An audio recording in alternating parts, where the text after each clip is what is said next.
कि जाड़े के दिनों में जॉइंट्स पेन आपके बढ़ जाते हैं, शरीर में कहीं भी दर्द है तो वो बढ़ जाता है, उसको कैसे नियंत्रित करें, कंट्रोल करें। आज के एपिसोड पे मैं इस पे विस्तृत चर्चा करने जा रहा हूँ।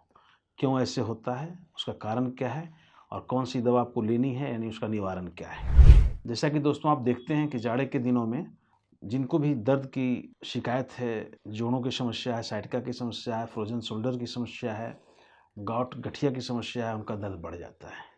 आखिर क्या तब्दीली होती है स्वास्थ्य में, क्या तब्दीली होती है रूटीन में, दिनचर्या में, जिसके कारण ऐसा देखने को मिलता है, इसी पे मैं चर्चा करने जा रहा हूँ दोस्तों। आज मैं 4 बीमारियों पे प्रकाश डालूंगा कि उनमें किस तरह का डेवलपमेंट होता है, किस तरह की वृद्धि होती है ठंड के कारण, कोल्ड एक्सपोजर के कारण या कोल्ड वेदर के कारण, और उनके लिए कौन कौन सी मुफीद दवाएं हैं।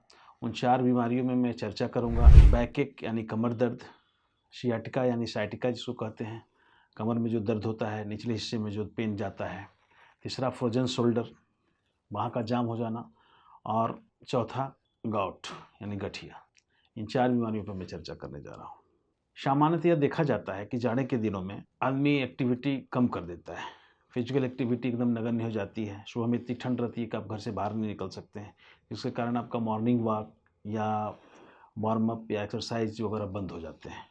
तो फिजिकल एक्टिविटी बंद होने से भी हमारे जोड़ों में समस्याएं आती हैं और जो दवाई बीमारियां थी वो उभरने लगती हैं।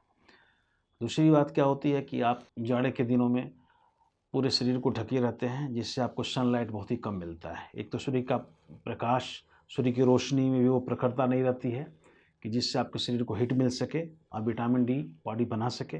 और दूसरी बात है कि आप कपड़े से ढके रहते हैं, जिसके कारण भी विटामिन डी बहुत कम जाता है बॉडी में। तो विटामिन डी की डिफिशियंसी, आपका रेस्ट में रहना, आराम में रहना, एक्सरसाइज से दूर रहना, यानी शरीर की गतिशीलता की कमी। और तीसरी जो सबसे बड़ी समस्या है कि इस समय प्रोटीन और कार्बोहाइड्रेट से भरे हुए खाद्य पदार्थ मिलते हैं, जैसे तिल, गुड़, चूड़ा, दही और अनेकों खाद्य पदार्थ ऐसे हैं जाड़े में, आलू, गोभी, मटर, जिनके खाने से कार्बोहाइड्रेट और प्रोटीन बॉडी में बढ़ जाते हैं और जो टूटकर प्यूरिन में बदलते हैं और प्यूरिन से यूरिक एसिड में बदलते हैं।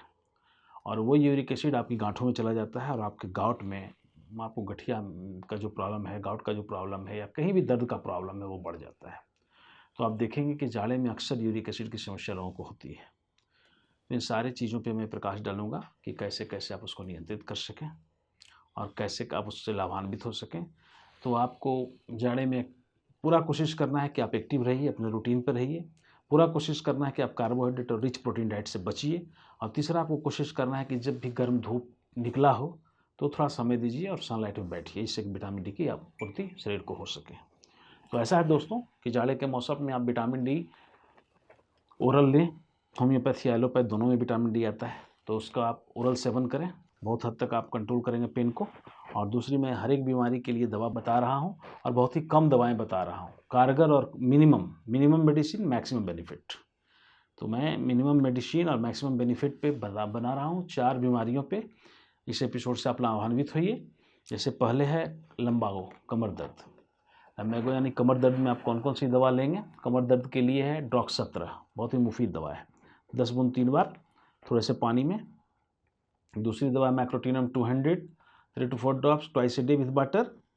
और तीसरी दवा है रस्टॉक्स 200। जाड़े के दिनों में कहीं भी पेन आपको किसी दवा से नहीं कम रहा हो तो रस्टॉक्स का जरूर सेवन कीजिए, उसमें रस्टॉक्स जोड़ दीजिए। कहीं भी पेन हो तो रस्टॉक्स की पोटेंसी क्या रहेगी? 200। लेना कितना है? सुबह शाम 3-3 बूंद। दूसरा फ्रोजन शोल्डर, बाह का जाम हो जाना।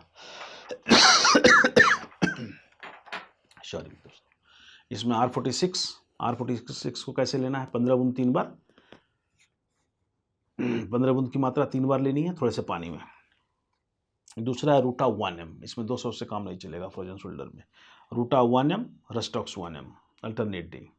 रूटा रस्टॉक्स को अल्टरनेट डे लेंगे। आज इसको लिया 4 बूंद तो कल इसको लेंगे 4 बूंद। इन 2 बीमारियों पर मैंने प्रकाश डाला है। 2 बीमारियों की ये दवा है, इनका आप सेवन करेंगे। तीसरा है गाउट। गाउट स्मॉलेस्ट ज्वाइंट में हो या बिगर ज्वाइंट्स में हो, कहीं भी हो, छोटे बड़े ज्वाइंट्स कहीं भी परेशानी खड़ा कर रहे हो यूरेट्स के जमने से या कैल्शियम ऑक्जिलेट के जमने से, तो आप उसमें इसको सेवन करेंगे। यूरिक एसिड को कंट्रोल करने के लिए आप लेंगे बर्बेरिस पेंटार्गन, ये श्वाबित जर्मन की दवा है WSG का, इसको लेंगे 2 गोली 3 बार। दूसरा लेंगे HSL का डॉक्स 14 10 बूंद की मात्रा 3 बार थोड़े से पानी में। तीसरा लेंगे लीडमपाल 200। लीडमपाल की एक क्वालिटी है कि कहीं भी ऑक्सीजन कैल्शियम ऑक्जेलेट या यूरेट जमे हो तो उसको ये वहाँ से हटाता है। और दर्द को कम करने के लिए कालमिया लैटिफोलिया 200।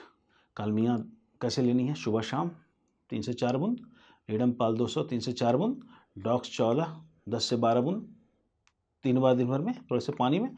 और बर्बेरिस पेंटार्गन क्या काम करेगा? ये आपके यूरेट्स को निकालेगा। जो यूरेट्स आपके बालू के कण की तरह, नुकीले कण की तरह जॉइंट्स में जम जाते हैं, एड़ियों में, नी जॉइंट्स में या किसी भी स्मॉलेस्ट या बिगर जॉइंट्स में, तो आप इनको लेंगे निकालने के लिए बर्बेरिस पेंटार्गन 2 गोली 3 बार। ये आपके गठिया की सर्वोत्तम दवा है होम्योपैथ में।